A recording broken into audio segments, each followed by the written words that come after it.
자, 그다음에 이제 우리 윤 시장님께서 지금 실질적으로 이제 성적표 내에 표기된 표준 점수도 있고 뭐 백분위도 있고 뭐 그다음에 아까 대학의 보증 점수까지 다 나오고 이렇게 있는데 전략에 대한 수립을 하고 있는데 이게 수험생들이 먼저 해야 될 것도 먼저 살펴드릴 텐데 일정이 뭐 정리를 좀 먼저 해주시죠. 네, 맞아요. 그 이번에 그 포항 지진 여파로 인해서 우리 그 수능부터 시작해서 전체 입시 일정이 좀 일주일씩 연기가 됐잖아요. 그 와중에 뭐 정시 지원이라든지 원서 지원 기간이 하루 줄어들었고 또 등록 기간도 또 하루 줄어드는 그런 게 있었거든요. 그래서 특히 일정 좀 잘 보고 우리 학생들 잘 진행을 해야 되는데 일단 수시 합격자 발표가 그러니까 최초 합격자 발표가 12월 22일이죠. 그렇죠. 그래서 최초 합격자를 발표하고 나면은 자연스럽게 이제 최초 합격자 등록 기간이 이제 12월 28일까지가 되고요. 그럼 자연스럽게 추가 합격자들이 12월 29일부터 1월 3일까지가 수시 미등록 충원 합격 최종 통보 마감인 거죠. 저녁 9시. 그러면 이제 이때까지 해서 수시에 대한 모든 전형이 다 끝나는 거고요.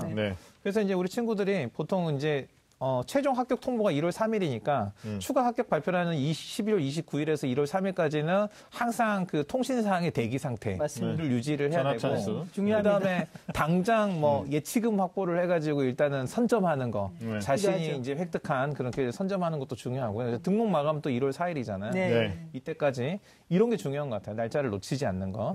그리고 이제 정시 원서가 1월 6일부터 이제 1월 9일까지 단 3일이거든요. 그래서 이제 3일로 줄어든 게 어떤 문제가 있냐면 예전에 이제 기간이 이거보다 더 길었을 때는 이제 수시 인원이 2월 되는 거, 그다음에 경쟁률이라든지 이런 것들을 보고 심리를 조금 더 이제 여러 번 계산해 볼 수 있는데 지금은 짧아요. 짧은 기간 안에 모든 판단을 해야 되니까 특히 이제 하루가 딱 줄어드는 이 시점에서 좀 판단을 미리 시뮬레이션을 해보고 이런 상황에 대해서는 이런 결정이 유리해 이런 것들을 미리 결정할 필요가 좀 있어 보이고요. 굉장히 촉박하죠. 네, 맞아요. 그리고 이제 정시 합격자 발표가 이제 2월 6일까지고 그리고 이제 등록이 2월 7일부터 2월 9일까지 등록을 하고요. 정시 이제 미등록 추가 합격 발표가 이제 2월 20일까지 하고 나면 나머지 일정은 이제 추가 모집 일정으로 이렇게 이어져서 그러니까 2월 말에 끝내 마무리가 됩니다. 엄청 그러니까 뭐 사실은 수능 끝났고 성적표 12월에 받은 거고요.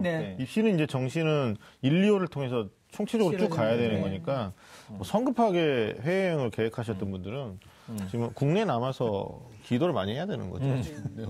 정시 때 기도는 자기를 위해서 기도하는 게 아니고 나보다 높은 점수 받은 애들을 위해서 축복 기도. 그래서 저쪽에서 합격하셔야지. 그러니까 이번에 추가 완전 합격. 뭐 올해가 이게 그 수능 일정 미뤄지면서 어느 해보다도 이 반전 드라마 찍기 아주 좋은 해가 됐거든요. 그래서 특히 수시 추가 합격 발표가 이제 연말을 끼고 새해로 이어지다 보니까 뭐 1월 31일, 뭐 1월 1일 이렇게 연락을 받은 친구들은 12월 반전 드라마 찍는 거죠. 그렇죠.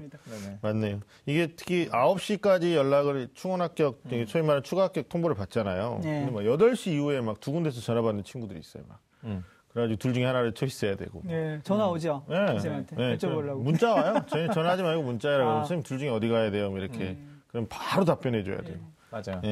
그럼 등록 시간이 있어요. 그러면 이제 대학은 한 개 대학 입장에서는 학생 하나를 놓친 거니까 또 다음 번한테 전화해야 그러니까 이게 미리 다 결정을 해놔야 되는데 이제 학생들이 원서 쓸 때는 우선순위를 해놓고 카드를 2개 받아두면 좀 생각 좀 해보면 안 될까요? 이건 안 그게 되거든요. 묘하다니까요. 제가 말씀드렸던 대로 우리 아이들 입장에서는 다 계획하고 정말 이렇게 하자라고 다 해놨다가도 마지막 지금 사실은 3일이지만 3일 기간 동안에 계속 고민을 하고 있다가 어느 하나를 어떻게 넣느냐에 따라서 그 뒤는 다 달라지는 거예요.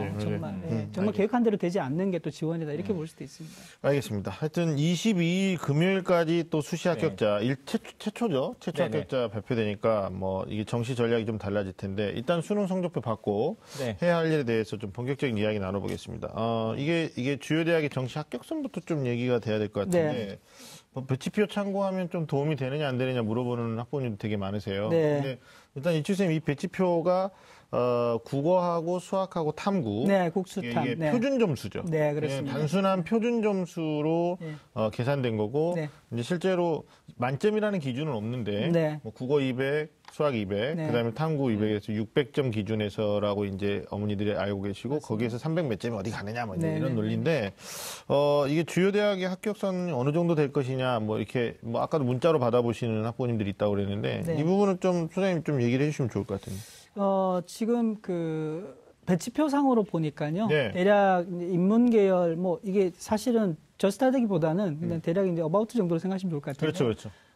대략 이제 인문계열에서 아까 말씀하신 국어, 수학, 탐구에서 한 380 정도 넘으면은 네. 뭐 주요 대학에 좀 웬만한 대학들은 갈 수 있다로 좀 보여지고요. 네. 자연계열은 한 375 정도, 뭐 이 정도 되면은 웬만한 대학들은 좀 갈 수 있는 수준인 것 같아요. 근데 뭐 그래도 점수 가지고 뭔가를 해볼 수 있는 상황인데 이게 이제 가지고 있는 가장 큰 함정이 아까 말씀하신 것처럼 그냥 국어하고 수학하고 탐구의 단순 합이거든요. 네. 예를 들어서 아까 지금 말씀하셨던 대로 사탐 두 과목에 생활과학인류와 한국지 이게 과목의 점수가 6점 나는데 그 6점이 사실은 있는 그대로 여기에서는 받아들여지냐 그렇지 않고 대학에서 탐구의 보정으로 들어가게 되면 그렇죠. 6점이 좁혀진다고요. 예, 여기서는 6점이 차이가 나면서 내가 이만큼 들어갈 수 있다고 생각되는데 이게 차이가 좁혀지는 거예요. 반대로 이제 거꾸로 생각해 보면 배치표상에서는 여기에 있다가 점점 점수가 내려가는 거죠. 맞아요. 위치가. 그래서 이런 부분들이 있어서 사실상은 뭐 영어 등급도 사실은 국수탑하고 플러스 알파로 있는데 그렇죠. 대략적으로 갈 수 있는 선을 이렇게 이제 레인지를 좀 정해놓고 네. 이 정해진 대학의 학과를 기준으로 해서 네. 조금 더 구체적으로 내가 뭐 어느 반영 비율로 보면 국어가 더 유리한지 수학이 네네. 유리한지 네. 그다음에 실제로 대학별로 계산을 했을 때 표준 점수가 유리한지 백분위가 유리한지 아니면 가산점을 아까 말씀하셨잖아요. 중위권 이하에 있는 경우에는 수학 가나 다 받아주는데 나는 수학 나를 봤는데 가형 본 대학에 같이 본 학과 지원하려고 했더니 가형이 10% 가산점 주는 거예요. 나는 나형이니까 가산점 안 받잖아요. 받지 않잖아요. 근데 상대적으로 이제 불이익을 받는 거거든요. 그걸 생각 못하는 거야. 못하는 거예요. 넌 좋겠다.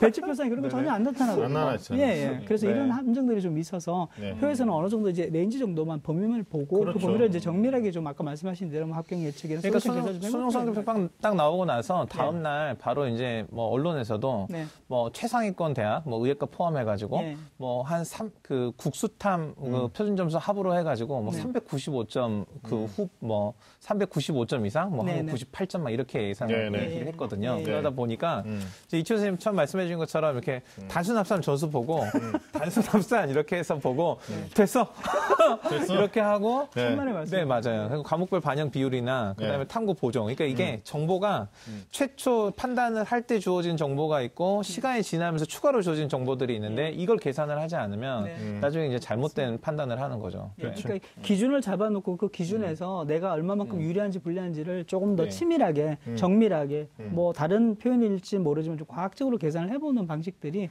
정시에서는 좀 필요합니다. 근데 전 여전히 걱정되네요. 심리. 아니, 근데 심리는 마지막이고, 이게 문제가 지금 이제 단순 표준 점수 합으로 뭐 380과 375점으로 상위권 대학이 어느 정도 이제, 어바웃을 얘기해 주셨는데, 부모님들 또 학생들이 반드시 제 학생들 이런 실수 많이 해요. 이거 갖고 간다, 안 간다 아니라는 거죠. 판단하면 안 됩니다. 이렇게 또 말씀하시면 그런다고요. 380점 더 해놓고, 저 딱 380점인데, 379점인데.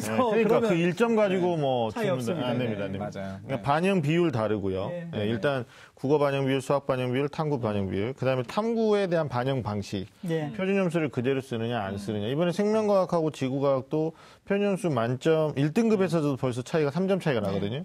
1등급의 차이가 그 정도 나니까 결과적으로는 표준 점수 그대로 쓰는 대학에서는 이게 맞는 말이지만 100분위로 보정하거나 100분위 반영하는 대학에서는 달라지는 거, 가산점 달라지는 거.